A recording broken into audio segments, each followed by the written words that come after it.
Buenos días, hermanos. Bueno, qué alegría verlos, compartir esta mañana. Vamos a retomar el estudio de la vida espiritual.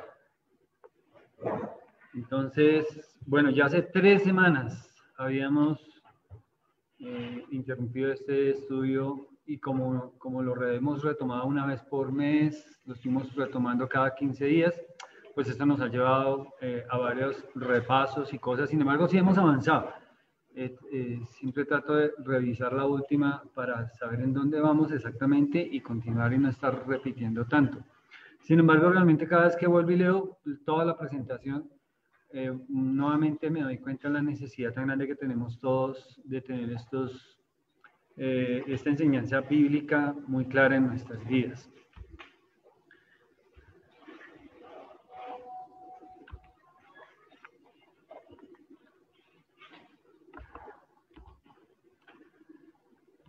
La Biblia presenta que la vida espiritual es un requisito. Es un requisito que Dios quiere que nosotros cumplamos, así como nos toca cumplir requisitos para varias cosas. La vida espiritual es un requisito que Dios quiere que el creyente disfrute. No es una imposición, realmente es un privilegio y es inclusive una manera en la que Dios lleva a cabo su propósito, porque la vida espiritual nos conduce a nosotros hacia la madurez en Cristo, diríamos nosotros, o madurez espiritual. Es el requisito, la vida espiritual es el requisito para la madurez espiritual, y eso consiste en que cada creyente viva bajo el permanente control del Espíritu Santo. Someternos a su control, que sería exactamente igual a la luz de este pasaje de Efesios 5:18 y de Colosenses, capítulo 3, versículo 16, vivir sometidos a la palabra de Dios. Es decir, que el Espíritu Santo nos va a someter no como un asunto mágico o supersticioso, donde algunas personas lo enfocan, sino realmente bajo un criterio donde todo se soporta, la vida de todo creyente se soporta sobre lo que la palabra escrita de Dios. Entonces, este es el bosquejo de todo el estudio de la vida espiritual, donde hemos venido manejando pues punto tras punto y desarrollando cada punto. Empezamos por el significado, luego vimos los medios y estamos en el tercer punto, que son los enemigos espirituales, los enemigos de la vida espiritual. Más adelante veremos un manejo y ejemplos bíblicos, porque creo que la mejor enseñanza que todos tenemos, la mejor enseñanza que inclusive se predica y se da, la mejor clase que todos podemos dar es cuando vivimos de acuerdo a esto, ¿no?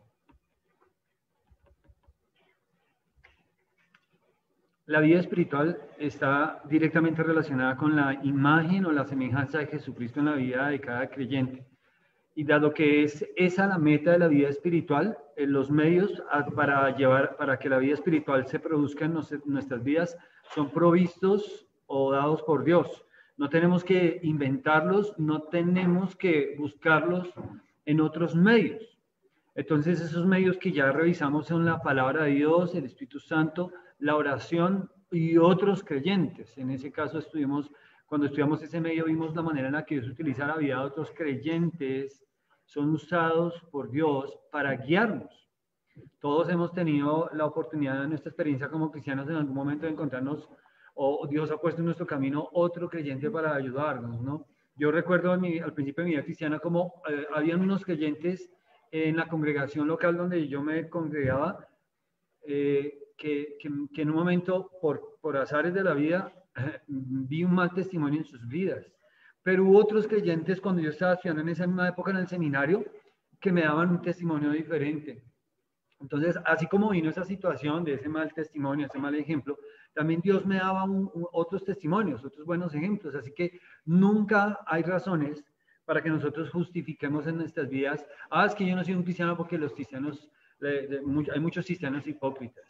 Y bueno, sí, lastimosamente la hipocresía es algo que afecta todas las áreas de la vida, pero no es una razón para que nosotros abandonemos la vida cristiana o para que dejemos que la critiquen. y hay que ayudar a las personas que tienen ese obstáculo y decirles, mira, es que los cristianos seguimos siendo personas, somos pecadores redimidos en un proceso, pero siempre vas a encontrar personas en diferentes etapas de su vida espiritual y eso no está unido directamente al tiempo que llevan profesándose creyentes, sino que tiene que ver mucho con esto que estamos estudiando, que la vida espiritual en ellos se esté reproduciendo la imagen de Jesucristo y sea a través de los medios que Dios ha provisto, porque otra cosa que pensaba recientemente con algunas cosas que vemos es que algunas personas piensan que la iglesia, y eso se ve mucho desde afuera, desde la iglesia, la gente que no conoce la iglesia, que no conoce las escrituras, piensa siempre que la iglesia es un lugar donde debe haber gente muy amable, muy cariñosa, muy ayudadora. Entonces por eso a la iglesia siempre viene mucha gente a tocar las puertas para pedir cosas, para pedir ayuda, para pedir dinero. Y se ha enfocado que la iglesia es como solamente un lugar de mucho altruismo. Pero realmente la palabra de Dios no enfoca a la iglesia en meras obras, ¿sí? En obras solamente hacia los demás. La verdadera espiritual incluye una muy buena calidad de comunión con el Señor. Y esto es algo que nosotros tenemos que llevar a cabo en nuestras vidas y buscar por encima de todas las cosas. Entonces, hay algunas iglesias que se han enfocado en obra social, en trabajo. Entonces, cada 8 días hay un desayuno, hay un almuerzo, todo el mundo come, todo el mundo la pasa rico, ríen, cantan, hablan, la pasan rico y dicen, ¿qué iglesia tan chévere? Pero la gente no está creciendo espiritualmente a través de esas cosas porque ese no es un medio que Dios ha preparado para el crecimiento espiritual de los creyentes. Eso es comunión, hace parte de la comunión y es bueno, pero ese no es el medio. El medio para el crecimiento espiritual, de los medios que ya miramos, está en la palabra de Dios, así que donde más enfoque tenemos que hacer siempre dentro de la iglesia de los creyentes es en la palabra de Dios. La oración es otro énfasis muy fuerte que hacemos dentro de la iglesia, a la vida individual de cada creyente y también al trabajo en grupo como iglesia. Y a los otros creyentes, es que yo no me puedo aislar de mis hermanos en Cristo, yo les necesito también. Y yo necesito mantenerme tanto cerca de ustedes como ustedes de mí. Y suele pasar que hay personas que piensan que todos los cristianos deberían estar metidos en su casa cada 8 días.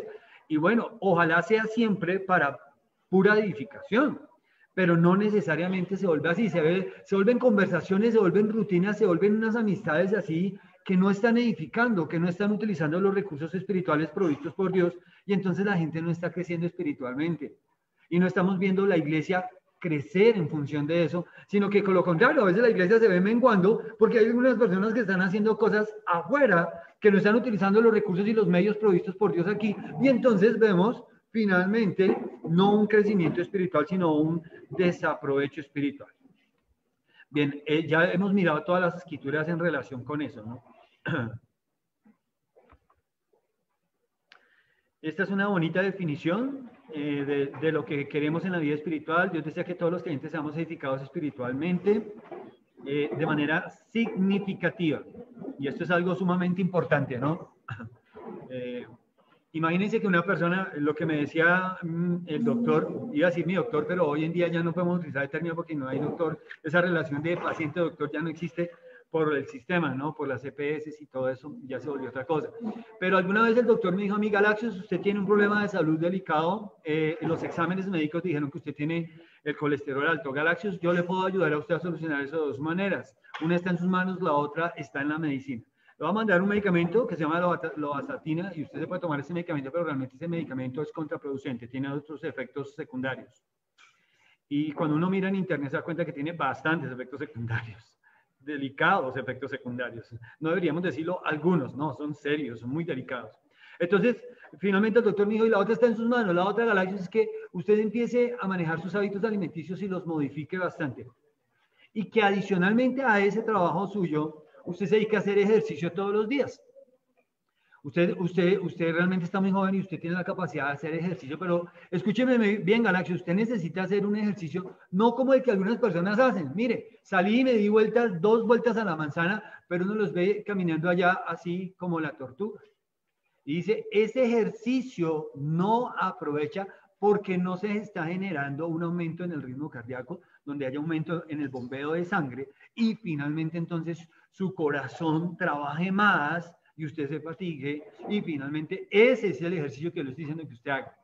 Así que usted tiene que mirar qué ejercicio elige, trotar, montar bicicleta, pero usted tiene que hacer un ejercicio que realmente le exija, porque es el ejercicio que le va a ayudar a eliminar a usted la grasa que tiene en el cuerpo, por eso tiene el colesterol alto. Entonces, ¿qué opción toma Galaxius? Yo le dije, no, pues doctor, la que usted pone en mis manos. La más fácil, la medicina, el medicamento, con sus efectos secundarios. Pero hay una solución en mis manos y yo tomé esa decisión y yo tomé eso. Entonces empecé todas las mañanas, tomaba un tiempo para salir y ya me estaba gastando 45 minutos en ir y subir la Valvanera 3 veces en la bicicleta y llegar aquí hasta la casa. O sea, eran 45 minutos. Yo decía, imposible, 45 minutos que estoy invirtiendo a mi salud diarios.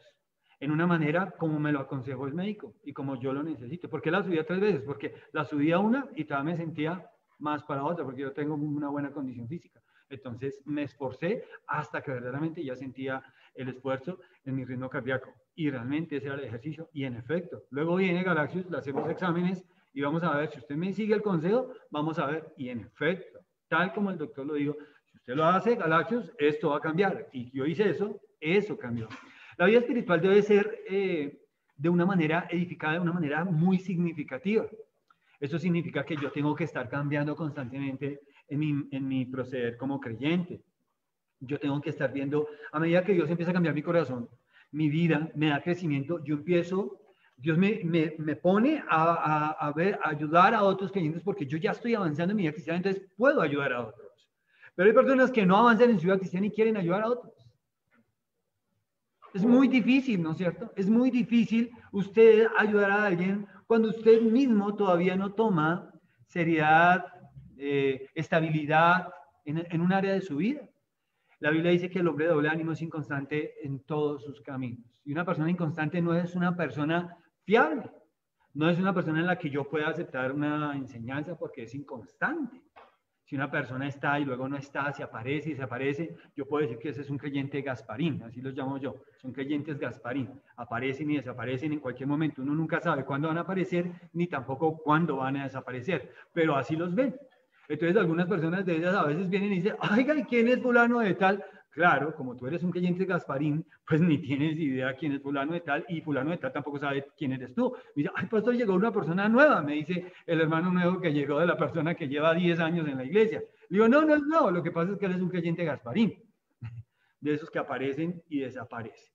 Entonces, Dios desea que todos los creyentes, todos, seamos edificados espiritualmente de manera significativa. Esa obra solo es posible por la acción soberana del Espíritu Santo. Significa que yo hago mi parte, pero el Espíritu Santo es el que me da el crecimiento. ¿Se acuerdan que eso dice la Biblia? Que el uno es el que siembra, otro es el que ciega. Pablo, hablando a los corintios, dándole el ejemplo, dice, mire, uno es el que hace un atador. Dios se encarga, Dios tiene, los creyentes somos miembros de un cuerpo y cada creyente tiene unas funciones diferentes, ¿sí? Ahora, todos tenemos ojos, pero ¿acaso todos nuestros ojos son iguales?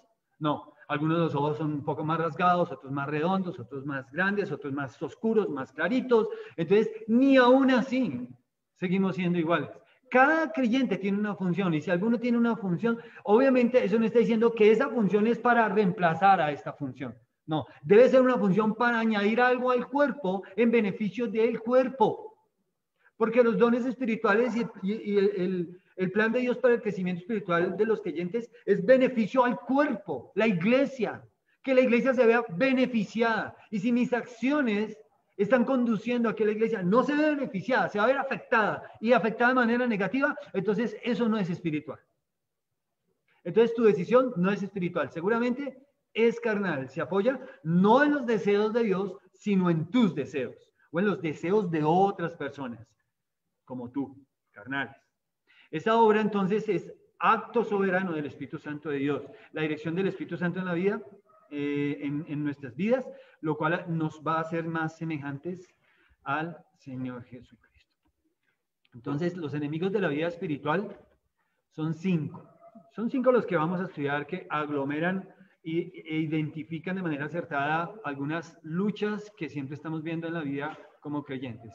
El diablo es el que estamos estudiando, enemigo número 1 de Dios. El mundo, que es el sistema de pensamiento y acciones.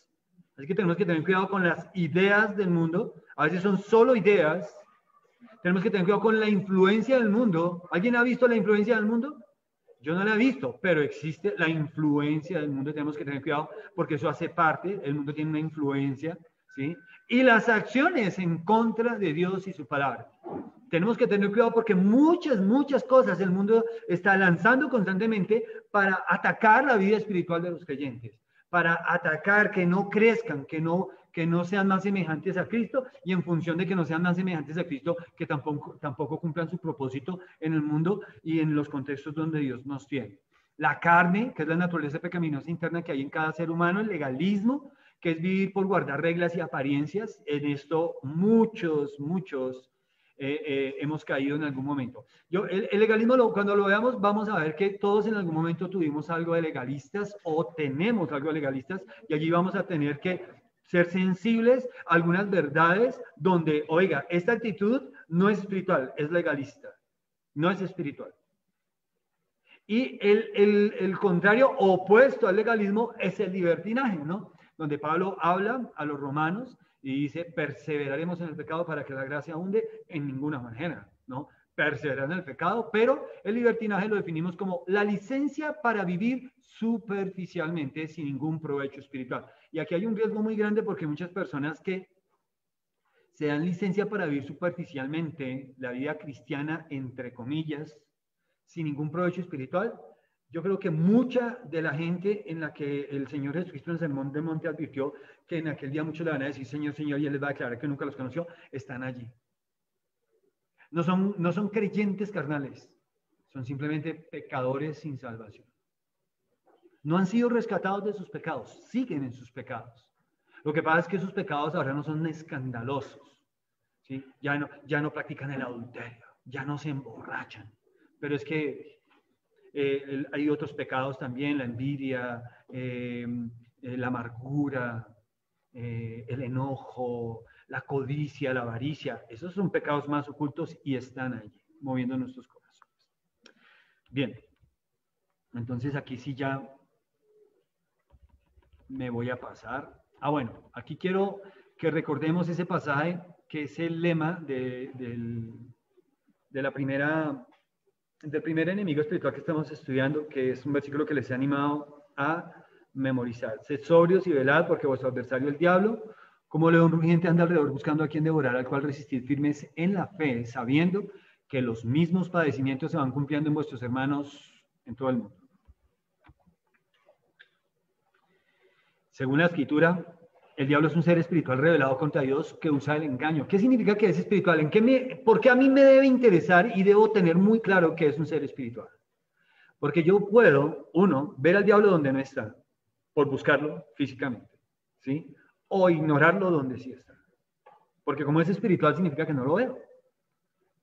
Y eso para mí es peligroso. Como no lo veo, él puede finalmente engañarme para verlo e identificarlo en lugares donde verdaderamente él no está. Pero también puedo ignorarlo donde sí está. Y ese ser espiritual es revelado contra Dios, usa el engaño, el desánimo y la división para atacar la iglesia, impidiendo que los creyentes se mantengan ocupados en su crecimiento espiritual y en discipular, ¿no? Es el mandamiento, la gran comisión dice que tenemos que ir y hacer discípulos. No nos olvidemos. Quiero enfatizar eso nuevamente porque hemos pensado que la misión del creyente es ir y predicar el evangelio solamente. Claro que hay que predicar el evangelio, pero yo tengo que preocuparme más no solo por predicar el evangelio, sino por predicar el evangelio y discipular a una persona que empieza a recibir el evangelio. Porque allá es donde yo está interesado, tiene dudas, tiene preguntas, todavía tiene asuntos por resolver en su vida. Yo no tengo que cambiar la vida a nadie. Yo sé que la palabra de Dios lo va a hacer por ella misma. El Espíritu de Dios va a utilizar la palabra. Pero mi responsabilidad como creyente es que yo ayude a esa persona a crecer en Cristo. ¿A qué? Y que siga a Jesucristo. Que esté preocupado por identificarse con Cristo, no conmigo. No con una denominación X, no importa cuál. No, que se identifique realmente con el Señor Jesucristo.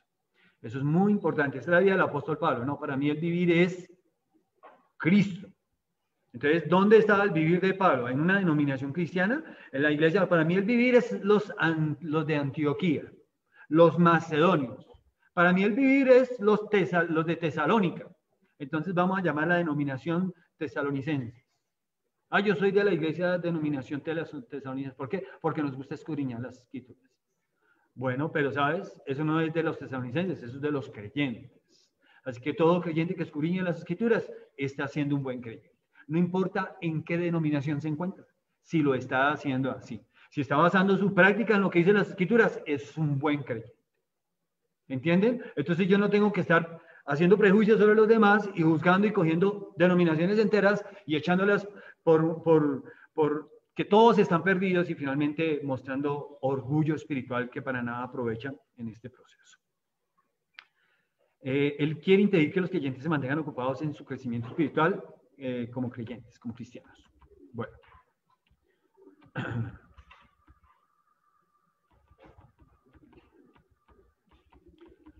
Todo esto lo hemos visto ya, perdónenme pues a los que no han estado en las clases anteriores, pero pues ya lo hemos visto. Bueno, tengo esta versión del pasaje de 1 de Pedro. Practiquen el dominio propio, ¿no? Sed sobrios. Dice aquí, practiquen el dominio propio. Sed sobrios. Manténganse alerta, velad. Su enemigo el diablo ronda como león rugiente buscando a quien devorar. Resístanlo, manteniéndose firmes en la fe, sabiendo que sus hermanos en todo el mundo están soportando la misma clase de sufrimientos. Todos los cristianos. Sabemos que la lucha en nuestras vidas se trata de que nosotros creamos o no creamos a lo que Dios dice. Ese es el centro, allí fue la tentación y la caída, allí es donde se mantiene el enfoque todavía. Abraham, un ejemplo, ¿no? Abraham, ¿qué dice la Biblia? Que Abraham creyó a Dios y le fue contado por justicia. Y su fe fue demostrada por sus acciones en obediencia a Dios. Pero no fue al revés, ¿no? Voy a obedecer a ver si Dios me toma esto por fe. Y entonces esa obediencia se vuelve como la obediencia tal vez de Saúl. Que esa obediencia, ¿cómo era la obediencia de Saúl? Era una medio obediencia. El primer rey de Israel. Y Dios nunca se agradó con Saúl. Saúl tenía un corazón dividido en eso. Él quería agradar a Dios, pero a su manera. Y Dios no podía ser agradado a la manera de Saúl. Entonces, muy pronto en el reinado de Saúl, Dios desecha a Saúl como ungido de él. Porque Saúl es un hombre que se atrevió a hacer cosas que realmente en su tiempo, bajo la ley de Moisés, estaban rotundamente prohibidas, pero él no estuvo de acuerdo con el pacto de la ley y voy a hacerlo, amigo. Había allí algo de Caín en el corazón de Saúl. Un hombre que temía a los enemigos de Israel porque los veía como sus enemigos y no como enemigos de Dios. ¿Se acuerdan? Goliat. Venía y los amenazaba, los amedrentaba, los insultaba, y ahí todos, rey y todo su ejército atemorizados. Y viene un simple muchacho que es David, pero es un muchacho con confianza en Dios. Porque no es un muchacho alto y fuerte y fornido como Saúl. Ni siquiera la armadura de Saúl le quedaba vestida a David. Se veía como un payaso y parecía que no quedaba nada. El mismo Goliat desecha a David y dice, ¿qué me ha mandado un perro? Lo ve tan insignificante que dice, ¿cómo me mandan este pobre animalito? No tiene ningún sentido. Pero ese pobre muchacho, despreciado por los demás, fue el instrumento de Dios en las manos de él, porque a pesar de que era así insignificante en su familia, ante Saúl, ante sus hermanos, ante Goliat, el enemigo, a pesar de esa insignificancia, David tenía algo que lo hacía más grande que todos ellos. ¿Qué era? Su confianza en Dios. ¿Cómo se atreve este incircunciso a retar los ejércitos de Dios? ¿Cómo se atreve? Y es increíble porque David demuestra una destreza, no solamente una destreza en la habilidad que tuvo, gracias Dios, para lanzar la piedra, sino realmente para analizar la batalla. Si David se enfrenta mano a mano con Goliat, Goliat medía casi 3 metros. David era un muchacho. Goliat era un hombre entrenado para la guerra y tenía una lanza tan grande que solo David era un pastor de ovejas, mientras que Goliat estaba todos los días en el gimnasio haciendo pesos y así poniéndose cada día más fornido, así todo musculoso. David estaba allá cuidando las ovejitas y rastreando y arando y arriando esas ovejitas y pendiente de esas ovejitas. Pero David en esa confianza en Dios, Dios le dio la inteligencia para medir el riesgo de esa batalla y finalmente actuar de una manera sabia. Así que David no se enfrenta mano a mano con Goliat, sino que a la distancia, con confianza en Dios, alista la onda, que era algo que él tenía y en lo que él manejaba, chan, chan, chan, y simplemente ahora había Goliat, pero ya no había Goliat, sino que había un oso o un león que iban a dañar las ovejas. Dijo, hay que proteger las ovejas y ¡pum! Luego Goliat cae, ¿cuál edificio? Entre más grandes, más duro cae. ¡Pum! Todo el mundo sintió la caída de Goliat. Y allí viene David, finalmente, y termina de acabar con Goliat. En el piso, ¿quién era más grande? ¿Goliat o David? David. Ahora David, muy inteligente David. Todo eso provenía, todo eso lo resalto, porque todo eso provenía de su confianza en Dios. Esa era la fuerza de David. Eso es lo que la Biblia dice, que David tenía un corazón conforme al corazón de Dios. Era un corazón que confiaba. Dios quiere que nosotros confiemos en Él como David confiaba en Él en frente de Goliat, en frente de leones, en frente de osos. Y que tengamos cuidado, porque David no es un hombre perfecto. Falló, pecó, se descuidó, bajó la guardia. Entonces, cuidado, porque aún cualquiera de nosotros, con la confianza de David, en cualquier momento, ¿qué fue lo que falló entonces allá cuando David cayó en tentación con Betsabé? Su confianza en Dios. Eso fue lo que falló. David un día dijo, no voy a ir a la guerra, ya tengo más, allá está Joab que es súper, sí, yo no necesito estar allá, ellos saben cómo ya pelear, ya han estado ahí, ya me han visto, saben que yo también peleo, ya estoy aquí, voy a echarme una siestica, y ese día durmió, descansó, se relajó, hizo perecita, sí, se despertó a las 8, todavía me queda más sueño, volví y se durmió, y siguió haciendo perecita todo el día finalmente, y luego se levantaba lleno de perecita, ¡ay, qué rico este día lleno de perecita! ¿Y quién es esta mujer tan bonita? Su confianza en Dios había bajado, estaba en low battery. Ahí tenía que estar al frente de la batalla. Era el ministerio que Dios le había dado y era donde debía estar. Cuando David menguó a sus responsabilidades, su confianza en Dios menguó con ello. Es muy importante entonces entender el valor de la fe en Dios. Y no es algo donde simplemente nosotros nos autoconvencemos de algunas cosas. No, no es así. No es que yo me convenzo de esto y voy a declarar positivamente muchas cosas para que todo me salga bien. No, no es así. Este es el bosquejo de ese primer punto de cómo estudiamos el diablo como enemigo número 1 de Dios y del creyente, desde luego, ¿no? Son los 3 puntos que hemos venido desarrollando. Ya hemos desarrollado los 2 primeros puntos, su origen. Cuando hablamos del origen del diablo, hablamos de quién es el diablo. Casi que hemos estado durante este tiempo que hemos estudiado este punto, yo he estado leyendo libros de teología porque les he estado ayudando a entender desde la angeología, el estudio sistemático de la angeología, donde examinamos más profundo, no queremos tener un conocimiento superficial del enemigo, tenemos que conocerlo a fondo, tenemos que ser inteligentes, porque él es muy astuto, tenemos que conocerlo bien. Y hemos estudiado quién es, hemos estudiado sus estrategias, cómo actúa él, cómo es que actúa él. Y vamos a estudiar cuál es nuestra defensa, qué debemos hacer nosotros como creyentes. Este es uno de muchos pasajes que nosotros podríamos citar en las Escrituras que muestran que para Dios la vida de cada creyente es como la vida de un soldado. Tú puedes sufrir penalidades como buen soldado de Jesucristo. Y pertenecemos a un ejército y el comandante, el que manda, es Jesucristo. ¿Sí? No es el pastor más antiguo de la federación, no es el que manda el más antiguo, no, así no es, ¿sí? No es el que ahora tiene título de apóstol, no hay en la federación ningún apóstol, pero hay algunas denominaciones que manejan esos rangos, jerarquías, no entienden realmente, se han apartado de la palabra de Dios y finalmente no están siguiendo.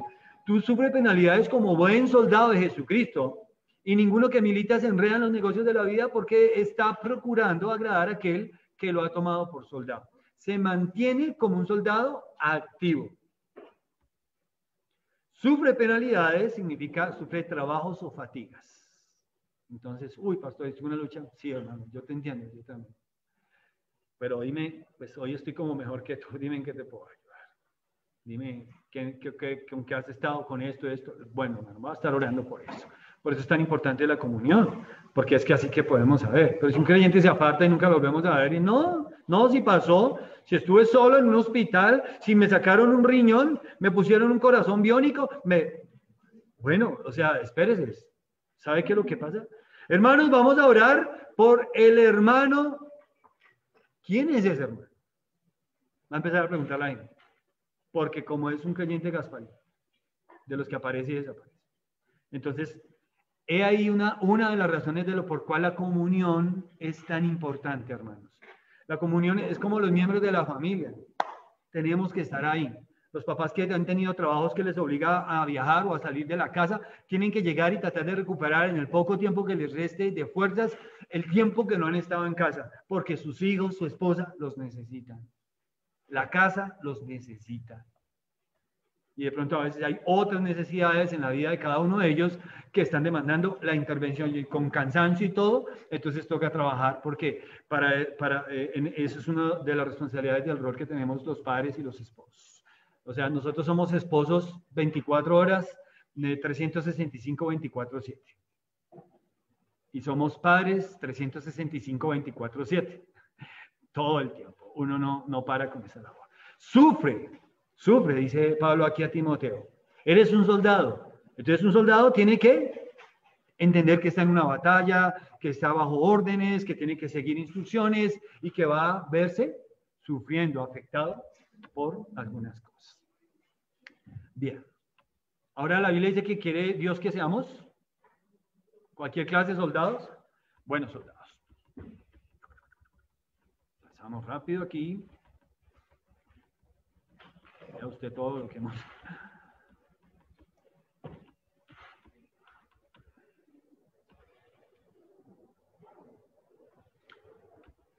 Todo esto es lo que ya hemos estudiado, ¿no? ¿De quién es el diablo? Un ángel creado por Dios, es una criatura, no es otro Dios. Algunos han deificado al diablo. Él quiere eso porque él quiso un trono semejante al Altísimo. Pero él es una criatura. Y él se ofende cuando nosotros lo tratamos como una criatura, porque él no está conforme con su estado original. Pero él es una criatura y en este sentido él está limitado. Él no es omnipresente. Él no es omnisciente, no se las sabe todas. Él no puede ver en tus pensamientos. Él de pronto puede ser un excelente analista. ¿Sí? Él puede ser muy deductivo, eso sí puede ser. Y así como a veces algunos de nosotros utilizamos esas capacidades, él también las debe tener y debe ser muy hábil en eso. Se rebeló contra Dios, aparece al principio de la historia tentando a Eva, mantiene un constante odio y hostilidad contra Dios. Es un ser con personalidad, significa eso que tiene inteligencia, emociones, voluntad. Es tratado por Dios como un ser moralmente responsable, es una criatura que posee limitaciones, un ser espiritual con gran poder. Satanás significa adversario, diablo significa calumniador, lo que definen más o menos lo que él hace. Sus nombres están relacionados. Los nombres en la Biblia tienen mucho significado porque señalan mucho el propósito de Dios y señalan lo que Dios dice acerca de algo, ¿sí? Entonces, por eso la Biblia nos dice que tenemos que tener cuidado con llamar a lo bueno malo y a lo malo bueno, porque ¿quién define qué es bueno y qué es malo? ¿Tú o yo? No, tiene que ser alguien por encima de nosotros y tiene que ser una autoridad válida por encima de nosotros, una actualidad, no una autoridad cuestionable, porque entonces nos vamos a ver allí en luchas. Si la persona que pone las leyes es un ladrón, un mentiroso, un corrupto, un narcotraficante, tenemos problemas con ese tipo de gobernantes, porque no es una autoridad moral a la cual yo tenga que respetar. No es una autoridad moral. Él no tiene autoridad moral para decirnos algunas cosas. Entonces, por eso el país, y la Biblia habla mucho de eso en los proverbios, ¿no? Que si el gobernante es malo, todos sus gobernantes, todos los que gobiernan con él, tienden a la maldad. Y es increíble cómo algunos países, a mí me asombra, en medio de todo lo que ha venido pasando ahora con el COVID-19, algunos países gozan, porque, ¿qué más podemos ver? Gozan de gobernantes sabios. Y uno dice, wow, qué bueno, ¿no? Y debemos orar entonces mucho por nuestros gobernantes para que sean sabios según la sabiduría de Dios. Hablamos de los juicios de Satanás, que fue algo allí como para entender que hay una denominación que dice que Satanás ya fue juzgado y que no está en la tierra y que todos podemos hacer lo que nos parezca. Y eso es una mentira. Las estrategias y la función de cómo actúa Satanás. ¿Qué es lo que hace Satanás? El propósito principal del diablo consiste en estropear los propósitos de Dios en todos los aspectos posibles. Así que él tiene realmente un propósito bien elevado. No es tan terrenal y simplista como los que a unos... ¿Cuál es el fin qué es lo que más quieres? Ah, yo quiero ser feliz. ¿Qué es lo que más quisiera en este momento? Ah, comer un helado.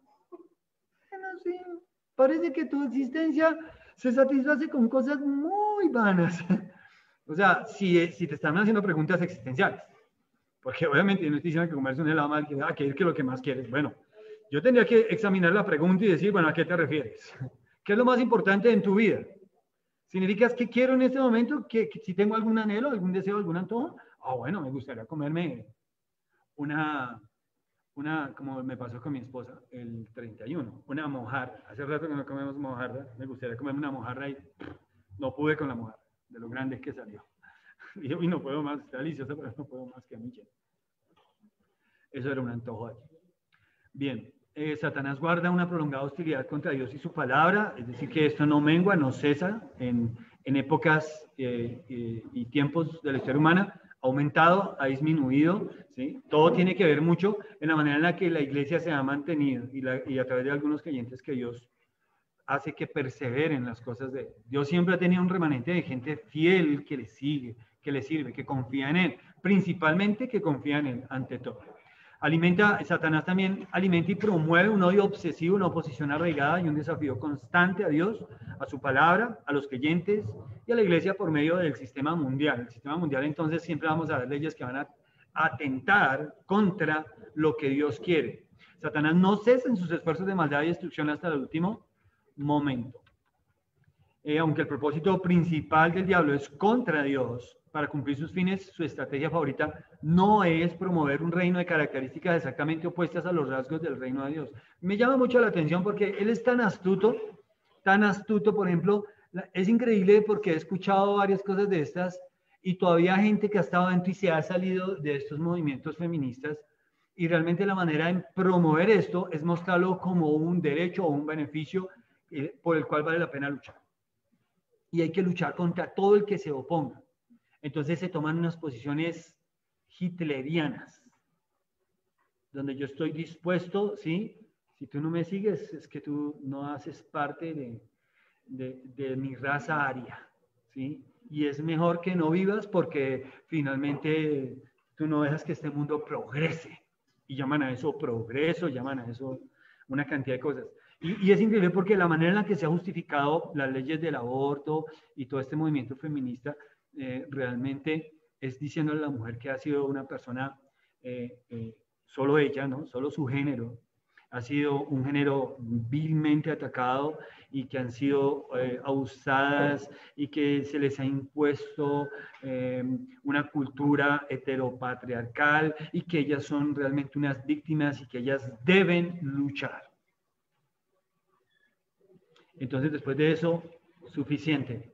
Ya las vas a tener militando fielmente las filas del feminismo, cuando todo esto es un engaño, porque verdaderamente el feminismo no promueve el bienestar de la mujer, no lo hace, no lo hace. Es una manera de engañarlas, es una manera de alentarlas para hacer cosas muy malas y verdaderamente es una manera también de dañar la familia, que es algo que es precioso y es de Dios.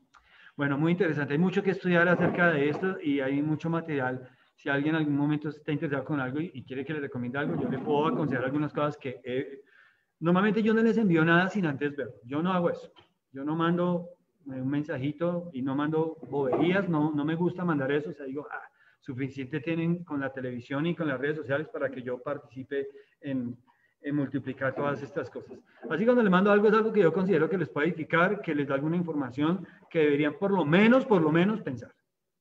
Por lo menos. Y por eso lo comparto. Entonces, para que ustedes sepan que yo tengo una posición, inclusive soy muy celoso y muy cuidadoso de cualquier cosa que se pongan, y a veces se han puesto cosas equivocadas y yo he aclarado y he hablado con algunas personas, no, eso no está bien por esto y esto, y tenemos que tener cuidado con esto. No estamos aquí promoviendo ningún partido político, no estamos aquí queriendo hinchas de Santa Fe y de Millonarios peleando en la iglesia y en los tiempos de alabanza, para nada. El método más efectivo, entonces, como él no está realmente, la estrategia de Satanás no es promover algo opuesto directamente, su método efectivo, porque eso sería más fácil de rechazar. Su método efectivo es falsificar. Satanás quiere falsificar el programa de Dios. Entonces, la falsificación tiene el simple propósito de crear algo similar al original. Y por eso es que siempre en muchos ámbitos uno ve eso, ¿no es cierto? Por ejemplo, la iglesia. Hoy en día lo que hay son iglesias que están falsificando la original. ¿Cuál sería la iglesia original? La iglesia original no es la iglesia del libro de los Hechos, porque la iglesia del libro de los Hechos tampoco es una iglesia perfecta. ¿Sí? En Hechos capítulo 5 vemos una disciplina de Dios allí severa contra Ananías, y ya hablamos de eso, y realmente es porque no es una iglesia perfecta. ¿Sí? Más adelante vemos algunas divisiones. Pablo se separa de Juan Marcos porque no es una iglesia perfecta, tiene hombres, ¿sí? Están llevando a cabo el propósito de Dios, pero ellos van a tener que luchar, ¿sí? Y vamos a ver momentos de prueba donde la confianza de ellos en Dios se va a ver probada, como los creyentes que estaban orando por Pedro, que estaban en la cárcel, y luego aparece Pedro tocando la puerta y dice: ¿quién es? Gracias, estamos orando por Pedro, y lo dejan parado en la puerta. Porque oraban, pero como que no estaban seguros de que Dios fuera a orar algo, y que Pedro estuviera apareciendo ahí para ellos no era muy comprensible. Y en efecto, es que la fe suele actuar de esa manera. No se limita a que yo entienda la situación, sino que la fe obra por encima de esas situaciones. Si ustedes leen con cuidado este año la palabra de Dios, se van a dar cuenta que constantemente vemos ese mensaje en las Escrituras. La fe no está en contra de la razón. La fe es algo realmente que hace parte de la razón. Porque necesariamente para explicar algunas cosas, yo debo creer cosas, ¿no? Y les daba el ejemplo la vez pasada de la evolución, que es un sistema de creencia. La falsificación entonces tiene el simple propósito de crear algo similar al original. Así fue que cuando se creó la teoría de la evolución, finalmente, en medio de ese mundo más religioso que existía en aquel entonces, para no entrar en choques, ¿sí? Y confrontaciones, lo que hicieron fue crear dentro del mundo religioso la teoría de la brecha, que fue introducir la evolución en Génesis 1, 1 y 2. Y entre esos dos versículos decir que en ese periodo donde la tierra estaba desordenada y vacía, allí fue donde Dios había hecho todas las cosas desordenadas y vacías, y ahí es donde, y allí, pero eso no es lo que dice la Biblia, y cuando uno estudia un poco, porque no hay que saber mucho del hebreo, ni entender, ni saber hablar hebreo para entenderlo, pero el significado de esas palabras en hebreo nos ayuda a entender verdaderamente lo que está pasando allí. Y así entendemos que finalmente la propuesta de la evolución fue darle una explicación a todo lo que está hecho, pero vamos a hacer algo sin decirlo directamente, porque jamás Darwin se atrevió a decir Dios no existe en la teoría, sino que él dijo: mira, las cosas surgieron de esta manera. Y entonces él planteó un pensamiento que daba una explicación convincente a mentes incrédulas que finalmente podían aceptar. ¿Por qué digo mentes incrédulas? ¿Sabe por qué? Porque aún muchos creyentes aceptaron esa teoría porque les costaba creer. Oiga, pero es que Dios en un día todo, venga, no, hay que ser todo, no, es que uno cómo ve que las cosas pasan. ¿Acaso usted ve la creación espontánea de esa manera? Miren, no la veo de esa manera porque el acto creativo de Dios se hizo desde el principio. Pero si yo dudo del acto creativo de Dios, tengo que dudar de la concepción virginal de Jesús. Tengo que dudar de que Pedro sí caminó en el agua. Tengo que dudar de la resurrección. Tengo que dudar del sufrimiento de Jesucristo. Tengo que dudar de la iglesia. Entonces, nada se podría sostener. Y es ese método que tenemos que recordar en las estrategias de Satanás: falsificar. Es su estrategia número 1. Satanás es un enemigo personal, emplea ingeniosas tácticas en contra de cada creyente. No se puede ganar una guerra sin definir acertadamente las tácticas del enemigo. Y hay 3 métodos, tácticas o estrategias que Satanás usa predilectamente. La táctica del engaño. Lo vemos claramente en Génesis 3, 1 al 6. Y ya miramos, ya examinamos lo que dice, lo que sucedió allí, ¿sí? ¿Cómo engañó Satanás a Eva? Centró su atención, ¿cómo lo hizo? De esta manera. Centró su atención en cuestionar lo que Dios prohibió. Puntualmente en cosas prohibidas. Eso lo hizo, ¿no? Por eso tenemos que definirlo de la misma manera. Porque así fue. Con que Dios os ha dicho no comáis. Porque no le digo, oiga, pero ¿qué tal? Dios le dio ese huerto tan grande, tan bonito, tan abundante, lleno de tantas cosas. Porque los hubiera hecho centrar su atención en la abundancia. Pero no. Lo hizo porque Dios les prohíbe esto. Y díganme si eso no está introducido en mucha de la filosofía del pensamiento y las ideologías del mundo de hoy en día. No está en, ¿y por qué no puede ser así? La respuesta simple es que Dios no lo diseñó de esa manera y esa no es la voluntad de Dios. Esa es una respuesta simple, pero es la verdad. Pero no, yo sí puedo. Y si yo quiero ladrar como perro y pintarme manchas y ser un dálmata, mira, lo vas a poder. O sea, vístete, disfrázate, ladra, pero no vas a ser perro. Biológicamente, genéticamente, aún todo tu sistema y tu organismo dicen que verdaderamente tú no eres un perro. Entonces, no, por más que quieras aparentar ser perro, seguirás siendo un humano que aparenta ser un perro, pero no puede ser perro. Y eso fue lo que hizo Satanás con Eva. Hizo que Eva centrara su atención en cuestionar lo que Dios ha prohibido. También hizo parecer injusto a Dios al prohibirles algo. Oiga, con que Dios les hizo, ¿qué tal? No les dio todo, sino una parte. Y ustedes han pensado por qué esa parte no se las dio. Qué injusto, ¿no? ¿No le dice así a veces Satanás a nuestros hijos para hacerles ver que sus padres son malos? Ah, es que tu papá no te ama porque no confía en ti, porque no te quiere. No, tú no le importas. ¿Te diste cuenta que, que a tu hermana sí le dio permiso? Y así. Y todo el tiempo está trabajando con lo mismo. Luego vino la desobediencia a Dios. Cuando se centra la atención en cuestionar lo que Dios prohíbe, miren, el asunto con cuestionar lo que Dios prohíbe es que nosotros no tenemos ningún derecho en cuestionar a Dios. Podemos cuestionarnos entre nosotros mismos, ¿sí? Sin atacarnos, podemos hacerlo. Podemos cuestionar nuestras autoridades civiles, sin atacarlas, podemos cuestionarlas. Podemos cuestionar las leyes y las normas de este mundo, podemos cuestionar los planteamientos, ¿sí? Los dictámenes, podemos cuestionarlos. Tenemos derecho, debemos hacerlo. Pero ¿saben? A Dios es el único a que no tenemos ningún derecho, 0% de derecho de cuestionar a Dios, porque Dios es Dios.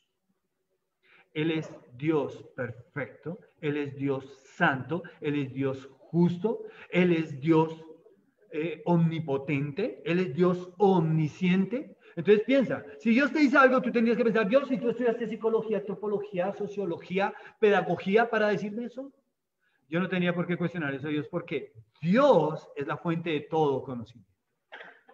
Y el psicólogo, el antropólogo, el sociólogo, el médico, todos derivan su conocimiento de lo que Dios ha dado, de lo que Dios hace. ¿De dónde surgen todas las medicinas que hace?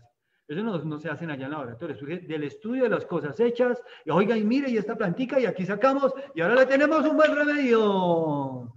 Jarabe con eucalipto, excelente para todos. ¿Y dónde lo sacaron? ¿Dónde sacaron los genios? Allá estaba el árbol. Si usted va a visitar al hermano Jaime, ¿sí? Puede visitar primero al hermano Jorge, que vive bajito, y se van con él para el hermano Jaime. Y allá cogen eucalipto gratis, ¿sí? Y tienen el eucalipto. Y yo no sé cómo, pero el hermano Jaime un día me dijo, pastor, para esa tosecita que tiene hace muchos años, antes de que estuviera el COVID, me trajo un frasquito así, y en la mitad, y me dijo, esto es eucalipto.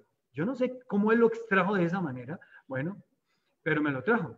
Y un día una agua panelita yo le puse, me dijo, pastor, porque eso es fuerte, échale una gotica nomás. Y yo le creí a mi hermano y seguí su consejo. Y le eché una gotica. Y luego me tomé así, eso me respiraba los oídos y casi que los ojos se me salen, porque parecía un Holz de esos fuertísimos, de lo fuerte. ¿De dónde salió todo eso? Dios es el conocimiento perfecto de todas las cosas, Él lo ha dado, ¿sí? El hombre solamente tiene que investigar, pero la raíz de todos los males es lo que produce la cantidad de cosas que estamos viendo. Así que, finalmente, cuando nosotros cuestionamos a Dios, cuando nos atrevemos a cuestionar a Dios, cuando nosotros permitimos que alguien venga y nos haga cuestionar a Dios, quien es la autoridad perfecta, santa, divina, que no tenemos ningún derecho de cuestionar, nosotros vamos a darle, después de cuestionar, los atributos, el carácter, la persona de Dios, cualquier cosa es posible. ¿Listo? No hay nada que asombrarnos. Porque Satanás, ese fue su centro de atención con Eva, el engaño.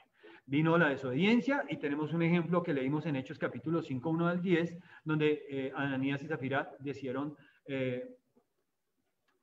digamos, puede que no suene del todo, pero bien, pero ellos atentaron contra el carácter de Dios dentro de la iglesia. La iglesia tiene un origen divino. La familia tiene un origen divino. O sea, esto se creó en la mente de alguien. ¿Quién fue? Dios. La familia fue en la mente de Dios. Dios fue el que dijo, hombre, mujer, los bendigo, se casaron, fructifíquense y multiplíquense. Y aquí tienen ese orden y zápale y se llenen la tierra y se juzguen. ¿Quién fue el que ideó la iglesia? ¿Fue Israel acaso? No, el Israel actual tiene problemas con la iglesia. En Israel se prohíbe predicar el evangelio que predicamos los creyentes. No fue Israel. No fue Abraham. Fue Jesucristo. Tiene un origen divino. ¿Tengo yo alguna razón para criticar a alguna familia porque no se parece a mi familia? No todas las familias seremos iguales, no vamos a ser. Vamos a poder vivir siendo diferentes, pero bajo principios de la palabra de Dios, que es la autoridad de Dios en nuestras familias. Y seguramente que si yo pongo por obra lo que dice la palabra de Dios, instruye al niño en su camino y cuando fuere viejo no se apartará de él, Dios va a cumplir su palabra porque yo he obedecido a su palabra. Padre, criad a vuestros hijos, disciplinarlos en la amonestación del Señor. Yo hago lo que dice la palabra de Dios. Dios va a hacer lo que dice su palabra que va a hacer porque es su autoridad. No es mi autoridad, es su autoridad. Entonces muchas familias van a tener muchas cosas en común porque están viviendo bajo los mismos principios divinos, de origen divino, que están en la palabra de Dios. Así que cuando nosotros llevamos a cabo cosas que están prohibidas por la palabra de Dios, estamos yendo en contra de Dios mismo, estamos afrentando su carácter. Jesús describe a Satanás como padre de mentira en Juan 8:44. Con el engaño, Satanás opera desde nuestra mente en tres enfoques. Apela a nuestros deseos pecaminosos. Con el engaño, nos hace dudar de la bondad de Dios y nos hace dudar de la palabra de Dios. Ya saben que cuando dudamos de la bondad de Dios, dudamos de su carácter. Es cuando, hermano, ¿me puedes guardar estos? Un ejemplo, ¿no? Eso no pasa, no he dicho que ninguno, ¿no? Hermano pastor, ¿será que es que usted me podría guardar estos 500,000 pesos? Y yo lo llamo en un mes. Hermano, es que ahora con el que los necesité y me los gasté. No es tan fácil confiar cuando se trata de la custodia de nuestras posesiones, ¿no? En cualquier persona. Hermano, ¿me puedes guardar las llaves de mi casa? Hermano, voy a salir, te puedes quedar, por favor, y vienes y me le das comida a los perritos, por favor. Ya las llaves de tu casa no se lo puede dar a cualquier persona, ¿no? Oye, es que mira, yo suelo ser desmemorizado. ¿Será que tú me haces el favor y te aprendes mi clave de mi cuenta? Los bancos dicen, por favor, no la anote y no ponga fechas porque eso es lo más común y los ladrones ya lo saben. Y en efecto es lo más común. En efecto. Entonces, en nuestra mente, para engañarnos, Satanás primero apela a nuestros deseos pecaminosos. ¿Qué son los deseos pecaminosos? Los que no se originan en los deseos de Dios. Esos son los deseos pecaminosos. Los deseos que no se originan en los deseos de Dios son deseos pecaminosos. Nos hace dudar de la bondad de Dios. ¿Qué es la bondad de Dios? Ustedes saben que en la teología propia, cuando uno estudia la bondad de Dios, estudia la gracia, estudia la misericordia y estudia el amor de Dios. Porque todo eso, esas cosas que Dios da, que hay en Él las da a través de su bondad.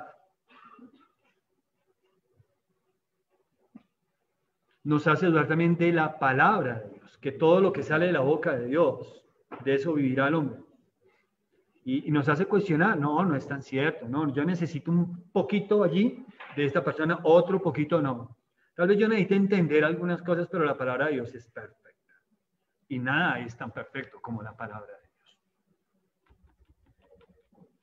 La otra táctica del proceder y de las funciones, las estrategias y el funcionamiento con el que el diablo nos amenaza.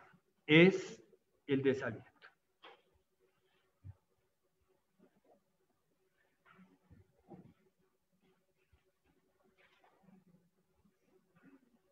El otro método, el desaliento. Primera de Pedro 5:8 dice: sed sobrios, velad, porque vuestro adversario el diablo, como león rugiente, anda alrededor buscando a quien devorar.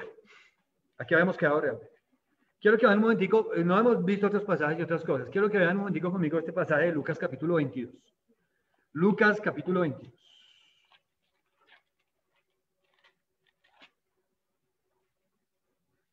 Vamos a leer esos versículos 31, Lucas 22.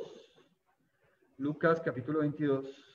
Vamos a leer el versículo 31 al 34. Vamos a leer Lucas 21, 22, capítulo 22, versículo 31 al 34. Dijo también el Señor: Simón, Simón, he aquí Satanás os ha pedido para zarandearos como a trigo. Pero yo he rogado por ti que tu fe no falte. Y tú, una vez vuelto, confirma a tus hermanos. Él le dijo: Señor, dispuesto estoy a ir contigo no solo a la cárcel, sino también a la muerte. Tremendo, ¿no? Tremendo. O sea, realmente es muy bonito. Yo no sé, yo me parezco en algunas cosas a Pedro.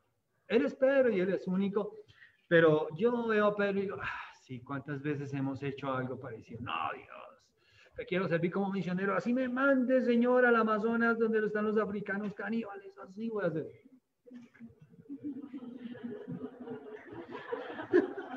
¿Seguro?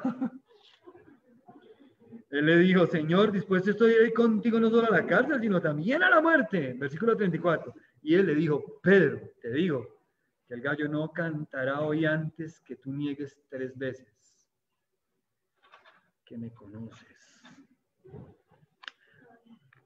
Si Satanás no logra engañarnos y finalmente nosotros hemos aprendido muy bien su método y vivimos muy allá aferrados, meditando mucho en las escrituras, vivimos muy constantes con la palabra de Dios, la mayor parte de nuestro tiempo la enfocamos a meditar, a memorizar, a estudiar, leer y aprender de las escrituras. Y entonces nos volvemos más resistentes al engaño de Satanás, porque realmente él es tan astuto, que yo no podría decir que nos volvemos exentos. No creo que haya alguien exento al engaño de Satanás. Pero si Satanás no logra engañarnos, el siguiente paso que va a dar en sus métodos es hacer todo lo posible, todo, por desalentarme. Donde quiera que yo le permita entrar, él va a traer voces de desaliento, de, ¿qué va? No, siga, no vale la pena. Las escrituras nos dan indicaciones de que esta es una estrategia satánica. En este pasaje de Lucas capítulo 22, nuestro Señor le dice a Pedro que Satanás le ha pedido para zarandearlo como a trigo. El zarandeo no era un proceso suave. El zarandeo implicaba tirar el grano al aire para que luego cayera estrepitosamente al piso. Y este trato duro al trigo tenía el propósito de separar la cáscara del grano. Satanás quería darle a Pedro ese tipo de trato. Realmente, cuando la escritura nos dice aquí en Lucas 22 que Satanás lo había pedido para zarandearlo, era que Satanás le había pedido permiso a Dios para tratar duro a Pedro, muy duro. Y Jesucristo se lo está anticipando aquí con la negación. Mira, Pedro acaba de dar unas palabras realmente que muestran su compromiso y su fidelidad al Señor, sin duda. Yo hasta la cárcel y hasta la muerte contigo, Jesús. Lo voy a hacer. Y Jesús le dice: ¿sabes, Pedro? Satanás sabe cómo eres si quiere tratarte duro. Porque bajo pruebas duras, todos solemos ser muy confrontados. No creo que, la lectura que hicimos el mes pasado del libro de Job nos demostraba que este hombre, varón perfecto, que decía Dios, ¿has visto a mi siervo Job? Ninguno como él, varón perfecto. Teme a Dios. Y Dios recalca esa opinión. Y Job se creía un varón perfecto. Pero ¿acaso significaba que por ser ese varón delante de Dios no podía ser zarandeado como a trigo y que finalmente Pedro se viera probado en su fidelidad a Jesucristo respecto a su compromiso y su ministerio? Mire ese pasaje en la Biblia de las Américas, dice así: Simón, Simón, mira que Satanás os ha reclamado para zarandearos como a trigo. Pero yo he rogado por ti para que tu fe no falle. Y tú, una vez que hayas regresado, fortalece a tus hermanos. Miren, me acuerdo, cuando estaba en el bachillerato tenemos un juego. O sea, es que uno en esa edad, por eso no tiene que cuidar tanto a estos muchachos, porque es que ellos se sobrepasan. Pero cuando yo era un muchacho, estoy hablando del pasado, cuando yo tenía esa época, jugábamos con mis amigos un jueguito. Yo estudiaba en un colegio muy, muy grande, tenía 4 canchas de fútbol. Imagínense nomás, eso solo las canchas de fútbol, tenía muchas más instalaciones. Entonces nosotros inventábamos juegos. Cuando no hacíamos unos juegos deportivos, era este tipo de juegos. Este juego era un juego donde nos cogíamos, habían 4 que cogían a uno y cada uno lo cogía, uno de una mano, otro de otra, otro de un pie y otro del otro. ¡A la 1! Y los zarandeábamos como una sábana. ¡A las 2! Y el otro estaba ahí meciéndose así. Y luego a las 3. Y lo soltaban a uno arriba. Y bueno, usted tenía que utilizar todas sus habilidades felinas, gatunas, arácnidas, ¿sí? Si podía quedarse pegado a algo, quedarse pegado, para no darse un buen golpe. Si usted se paniqueaba y se quedaba de nervios, entonces usted simplemente cerraba los ojos, así como la gente que sube a la montaña rusa y se arrepiente después. Y se sube a la montaña rusa, ya después de repetidos no hay nada que hacer, esa máquina no para sino hasta volver a llegar. Entonces no le queda otra que cerrar los ojos y gritar. ¡Ah! Y sienten todo, ¡ah! ¿No? Hasta se desmayan. Y entonces hacer eso. Entonces, si usted se ponía nervioso, saltaba y los nervios solamente lo paralizaban, entonces usted se tiraba arriba, abría los ojos y luego iba a caer de la misma manera. ¡Pah! De espaldas. Bueno, cuando empezamos a jugar ese juego, alguna vez caí de espaldas, porque todavía no tenía mis habilidades felinas y arácnidas desarrolladas. Entonces caí de espaldas y les voy a decir lo que uno siente. Voy a tratar de recordar. El dolor es muy fuerte en la espalda. Es una caída muy peligrosa. Realmente era un juego que debía no permitirse. Porque realmente había muchas probabilidades de producir daños serios. Pero como éramos muchachos, como era un colegio tan grande, pues nosotros nos estábamos atreviendo a hacer cosas que verdaderamente no debíamos hacer. Ese golpe en la espalda lo dejaba uno sin aire. Usted se paraba y luego no se podía ni hablar ni mover del impacto del golpe. Entonces usted necesitaba prácticamente que alguien lo ayudara a caminar mientras que usted recuperaba el aire del golpazo. Utilizo esto, esa anécdota, gracias a Dios aquí estoy. Pues bueno, todavía, gracias a Dios no me pasó nada grave. Bueno, los profesores porque sabíamos que era peligroso. Después nos advirtieron de los riesgos de ese juego. Pero lo que quiero decirles con ese ejemplo es que ese tipo de experiencia era la que Satanás quería hacerle padecer a Pedro. Tirarlo a lo alto, soltarlo, dejarlo caer en su propio peso con sus propias fuerzas y dejarlo privado del dolor para que no se pudiera volver a levantar. Ese era el propósito de Satanás. Lo que esto iba a traer a la vida de Pedro era desalentarlo. Jesucristo dice aquí cuál es la manera de enfrentar el desaliento. Dijo también el Señor: Simón, Simón, aquí Satanás os ha pedido para zarandearlos como a trigo, pero yo he rogado por ti que tu fe. Había algo que podía sostener a Pedro cuando lo lanzara a Satanás para arriba, que había pedido permiso para eso. ¿Sí?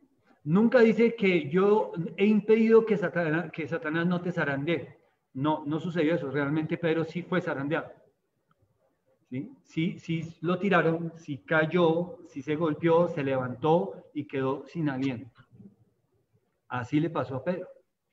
Pero Jesús le dijo, yo he pedido que tu fe, yo he rogado por ti que tu fe falte.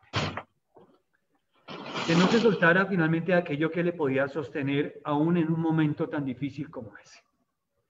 Que iba a ser lo que lo podía sostener en un momento tan difícil como que Satanás los zarandeara como a trigo. Su fe en Jesús, su confianza en Él. El mismo Señor podía sostenerle de ese golpe. Si Pedro se tiraba para el aire y decía, Señor, ayúdame, la mano del Señor le podía ayudar y sostener y podía fortalecerlo y lo podía hacer y lo iba a sostener. ¿Cómo iba a suceder todo eso? En que la fe de Pedro no se apoyara en sus emociones, en sus preferencias, en sus convicciones, sino que se apoyara en su fe en Jesucristo. Y es allí donde verdaderamente entonces Pedro soporta la prueba. Más adelante lo vemos porque llega a ser el gran apóstol Pedro. El desaliento es la siguiente táctica satánica y cuando él no logra engañarnos. Satanás quiere zarandearnos como a trigo y lo hace varias veces. Satanás quiere tratar con dureza a las personas y quiere que nosotros nos pongamos en la tarea de ser a veces instrumentos, tratarnos duramente. ¿Sí? Vamos a ver un ejemplo allí en 1 Tesalonicenses capítulo 2. Ya voy a terminar. 1 Tesalonicenses capítulo 2.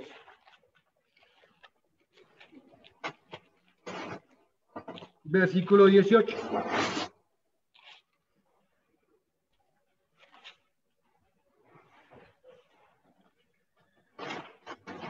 Pero leo del 17, pero nosotros, hermanos, separados de vosotros por un poco de tiempo de vista, pero no de corazón, tanto más procuramos con mucho deseo ver vuestro rostro, por lo cual quisimos ir a vosotros, yo, Pablo, ciertamente una y otra vez, pero Satanás os estorbó. Porque ¿cuál es nuestra esperanza o gozo o corona de que me gloríe? ¿No lo sois vosotros delante de vuestro Señor Jesucristo en su venida? Vosotros sois nuestra gloria y gozo.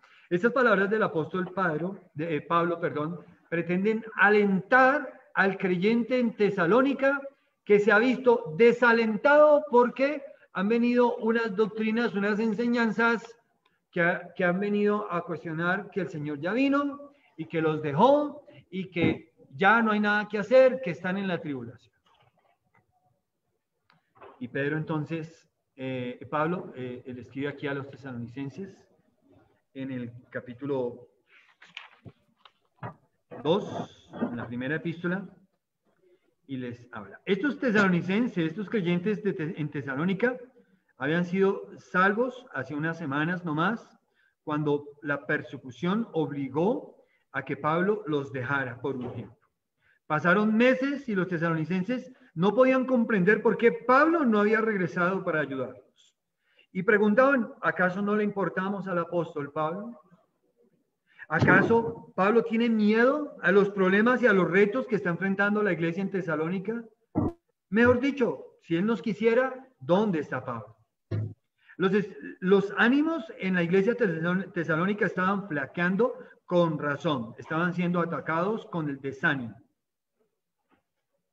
Ellos eran un grupo de creyentes que se estaban desalentando. Al poco tiempo reciben una explicación de parte del apóstol Pablo, y aquí en 1 Tesalonicenses capítulo 2, versículo 17 hasta el 20, donde leímos, vemos las palabras de alentarles a ellos. Entonces, aquí es una situación muy práctica para nosotros como creyentes en nuestra labor de consolarnos, animarnos, exhortarnos mutuamente, ¿no? Los creyentes sabemos toda clase de creyentes, una variedad. Algunos creyentes parecen piñas, ¿sí? Otros creyentes parecen peras, más suavecitos, ¿sí? Otros creyentes parecen una guama, no sé si se acuerdan la guama, que es blanquita y por dentro tiene una pepa dura, ¿sí? O el mamoncillo también, que tiene una vellosidad y que uno tiene que, la pepa no se come, ¿no? Se come la vellosidad. Entonces uno tiene, es que no hay una forma de comerse un mamoncillo sino metiéndose la boca y chúpelo y muerda un poquito así alrededor hasta que uno saque ahorita como un piquis y ya sé que acaba el mamoncillo. Y en ese sentido tenemos que pensar y estar allí siempre para alentarnos, animarnos, restaurarnos, consolarnos, ¿no? No permitir que el desaliento o el desánimo venga a nuestras vidas y acabe con lo que Dios está queriendo hacer. Ay, sí, ay, a mí también, ay, sí, amiguis, no, sí, yo también, ay, no, eso es Dios que nos está hablando, vámonos, amiguis.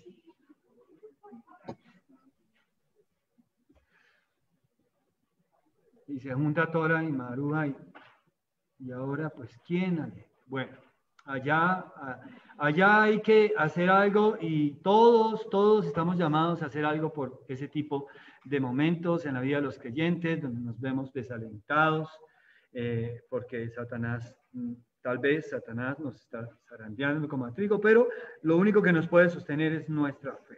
Y es la oración que yo realmente hago muchas veces por algunos de ustedes cuando me cuentan sus problemas, o sus necesidades, o sus luchas. Bueno, yo sé, Señor, que esta es una situación soberanamente permitida por ti, Señor, y providencialmente será usada para la vida de mi hermano.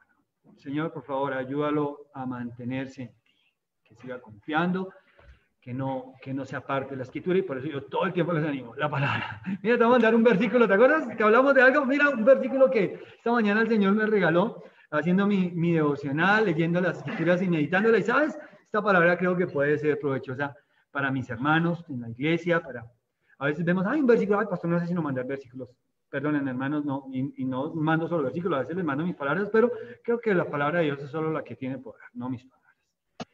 Y creo que allí pueden ustedes, en la palabra de Dios tenemos mucho para encontrar ánimo y fortaleza. Por último, tenemos la división, que es el último método o táctica o estrategia que Satanás usa, es la división. Dice que sed sobrios y velad porque vuestro adversario el diablo como león rugiente. Como león rugiente. No sé si ustedes han visto, es increíble, esas son cosas que realmente yo no comparto, ¿no? Me parece loco. Pero en España, bueno, ahorita por todo ya esto creo que no lo están haciendo, pero existe unas fiestas donde cierran las calles con unas barandas, ¿sí? Luego hay gente que se pone una camisa blanca, un pantalón blanco también creo que es, una pañoleta roja, y luego sueltan los toros y sale toda esa gente a correr. Y allí o sea, se meten los amigos, ¿qué hubo? Un ejemplo, no, perdón, los utiliza usted, Charlie y George, que son hermanos. Charlie y George, ¿qué la hace? Hagámosle, listo, se mete Charlie y George a la corrida de toros. Hágale, hermano, no, y si yo me caigo, yo lo ayudo. Y cuando ven el toro encima, sálvese quien pueda. Porque un toro con una cabeza así de grande, con cachos así de grandes, con brazos así de fuertes, déjame decirte que primero me salvo y luego miro qué puedo hacer por ti. Porque realmente no sería la manera más apropiada de quedarme contigo allá ayudándote debajo del toro. Miren, pero una cosa que pasa en esa actividad allá en España, en ese deporte, yo no sé cómo llamarlo, en esa celebración, no me parece celebración, hay gente que ha sido acornada y ha sido lastimada seriamente y luego ahí se meten al otro año, se mejoran y al otro año están otra vez allá. Bueno, igual, hay deportes que son súper fuertes, el rugby es un deporte que parece fútbol americano, pero sin casco y sin protección. Locos, pero son deportes de algunos países europeos y eso es eso es una cultura tradicional y por favor, ellos tienen que ser los campeones del próximo campeonato mundial de eso. Así son las cosas.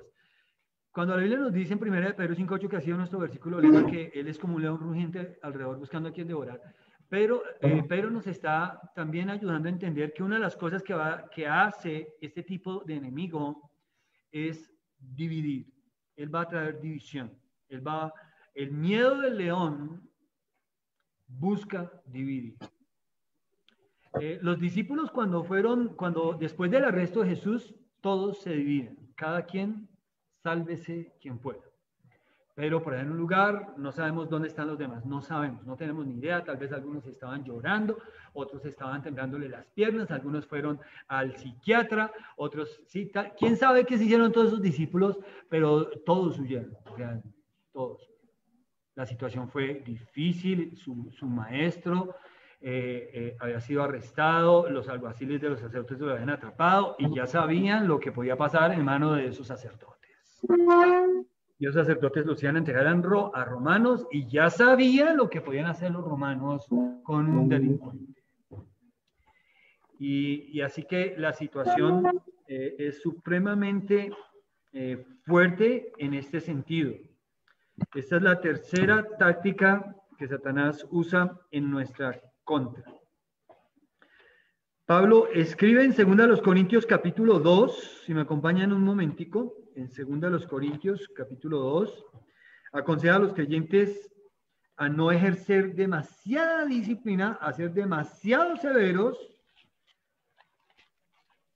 Yo fallo mucho con esto, a no ser demasiado severo. 2 Corintios capítulo 2. Esto pues determiné para conmigo no ir otra vez a vosotros con tristeza, porque si yo os contristo, ¿quién será luego el que me alegre? Sino aquel a quien yo contristé.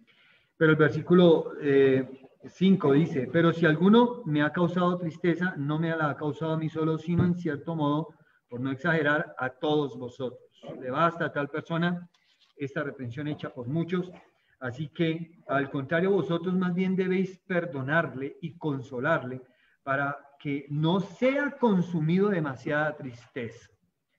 Por lo cual os ruego que confirméis el amor para con él, porque también para este fin os escribí, para tener la prueba de si vosotros sois obedientes en todo. Y hay que tener cuidado y discernimiento, hermanos, cuando se trata de ejercitar el amor, porque no podemos, digamos, no es el amor lo que predomina cuando alguien viene con una herejía o cuando alguien viene con una doctrina que está produciendo legalismo o libertinaje en la iglesia. No es. Hay que hablar con amor, desde luego, pero más bien, esto es delicado, esto es serio, mira lo que estás haciendo, puede causar consecuencias. ¿Estás pensando bien lo que estás haciendo? Teme a Dios. Cuando un esposo y una esposa están discutiendo y no han logrado solucionar su conflicto y ahora se está viendo afectada la unidad familiar y se está viendo afectado emocionalmente los hijos por el mismo conflicto. Entonces, allí hay que llamar la atención, llamar al orden, vengan hermanos, ¿qué pasa? Esto no está bien, ustedes han medido las consecuencias graves de esta actitud. ¿Ustedes han pensado a futuro de lo que esto puede producir en la vida de sus hijos? No vale la pena, solucionemos, busquemos reconciliación, busquemos un tiempo donde podamos hablar de las cosas y tal vez escuchar una tercera opinión que les ayude a ustedes a entender el problema, porque finalmente las personas involucradas son las más objetivas en encontrar una solución objetiva a la misma situación. Entonces, aquí Pablo aconseja a no ejercer demasiada disciplina. En este pasaje que leímos de 2 Corintios 2, sobre un hermano que ha sido excluido por algún pecado, sino que realmente lo que debe predominar es perdonar. Pero uno perdona a la persona que se arrepiente. Dios no está perdonando a todo el mundo. ¿Por qué? Porque no todo el mundo se arrepiente. Y si no os arrepentís, pereceréis, dice la Escritura, ¿no? Porque el arrepentimiento es una condición necesaria para llegar a la fe en Cristo. El no arrepentimiento es la manifestación del orgullo regado en el corazón que dice, no me quiero arrepentir. Caín es un ejemplo de ello. Y entonces, Dios no va a mirar con agrado nada que esa persona venga a ofrecerle. Nada. Porque viene con un corazón endurecido a imponer su voluntad. Había un hermano en la iglesia de los Corintios, en el capítulo 5 de la primera epístola se habla de un hermano, pero en la segunda epístola se suscita el haber aplicado demasiada disciplina hacia estas cosas, y esto trae pues daño, ¿no? En vez de restauración. Si un hermano es amonestado en cuanto a un pecado, y en la amonestación, en el llamado a atención, si en la exhortación, el hermano reconoce con humildad su falla, y demuestra actitud de ser restaurado. Sí, tienes razón. No, yo quiero ir y pedir perdón al que ofendí. Sí, quiero ir y volver. Entonces, perdonada la cosa, seguimos adelante. No hay necesidad de, tal vez pueda haber necesidad de crecimiento espiritual en un tema concerniente, porque de pronto es una persona que no está estimando, dándole la estima que le da la Biblia a las personas que tienen la labor de la enseñanza de la palabra, porque deben estar en alta estima ante la congregación, ¿no? Lo dice Pablo allá en 1 Tesalonicenses capítulo 5, los tengáis en mucha estima, no deben ser, no, alta estima. Y yo los tengo en alta estima, no pienso ni quieren en mí, sino en esos hombres que han dedicado sus vidas a enseñarnos la palabra de Dios. Pero si un hermano se ha arrepentido, la iglesia debe restaurarlo a la comunión otra vez. Sin embargo, en la iglesia de los Corintios los miembros estuvieron dispuestos a amonestar al hermano, pero no estaban tan dispuestos a perdonar y olvidar el pecado con el que el hermano había ofendido. Ese trato duro estaba produciendo tristeza en el hermano que había entrado en la disciplina, y Pablo habla acerca de ese tema y llama entonces a la iglesia a no dejar que ese acto traiga división. Pablo resalta aquí en esta porción que Satanás trata de abrir una brecha en la iglesia cuando los creyentes utilizamos el pecado en la vida de otros para justificar nuestro propio pecado, ser duros con otros y buscar. Mucha gente a veces lo hace porque tiene intereses escondidos que no ha dejado salir a la luz y los tienen allí. Recuerdo particularmente el caso en una iglesia donde un hombre sirvió, apoyó al pastor, se lo estoy contando, no sucedió ni siquiera aquí en Colombia, fue en Estados Unidos.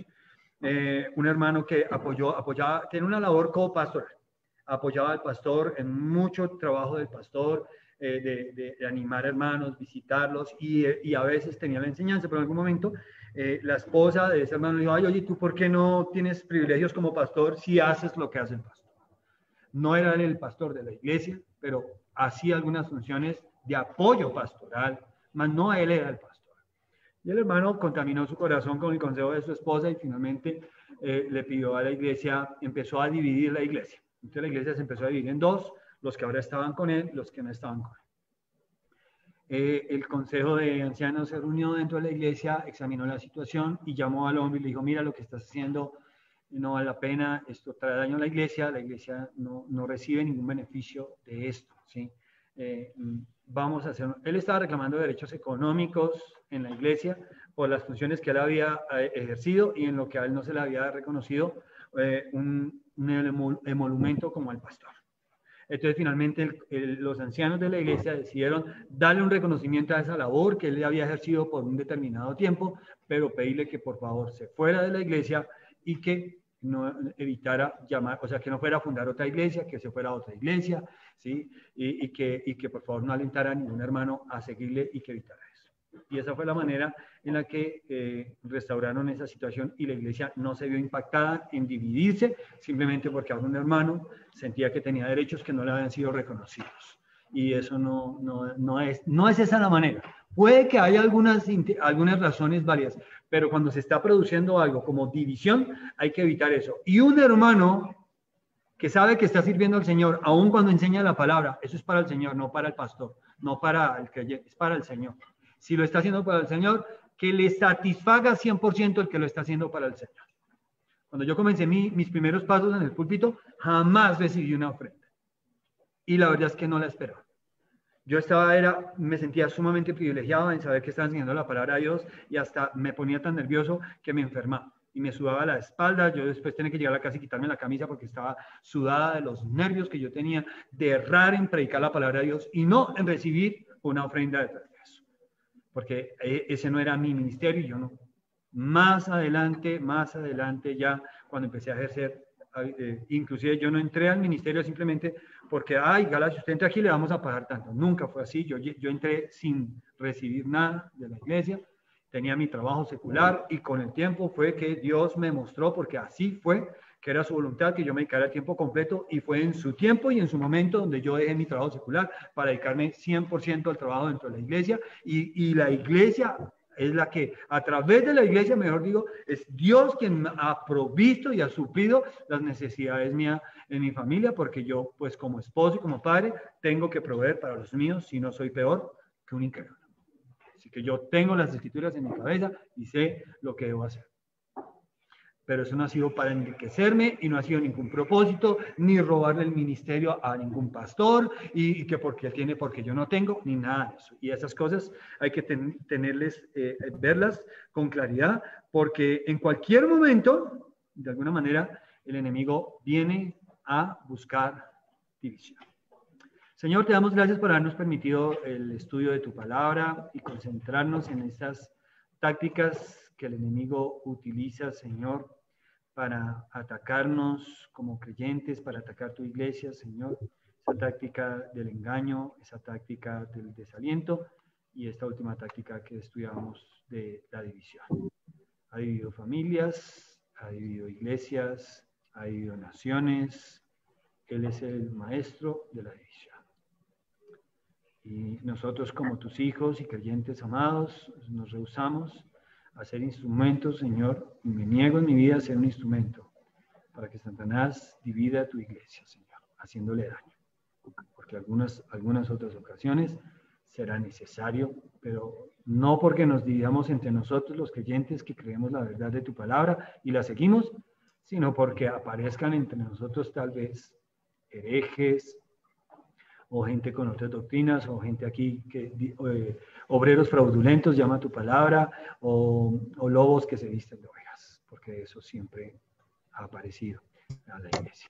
Sí, danos sabiduría y dirección, Señor, para que en tus manos podamos no solo cuidarnos a nosotros mismos, sino cuidar a los otros, Señor, y cuidarnos mutuamente de llegar a consentir en nuestras vidas cualquiera de estas tácticas que el enemigo ha utilizado, Señor, para estropear tus propósitos. Ciertamente no para impedirlos, Señor, sino estropearlos. Pero glorificamos tu santo nombre, Señor, porque tu palabra nos enseña, nos dirige, nos guía, nos alienta y nos fortalece. Ayúdanos, Señor, para que nuestra fe sea alimentada con estas verdades. En el nombre de Jesús. Amén. Bueno, volvemos, hermanos, en 20 minutos, así que me despido de una vez. Dios les bendiga, mis hermanos que están conectados. En 20 minutos volvemos a conectarnos para la alabanza y la predicación. Que Dios les bendiga.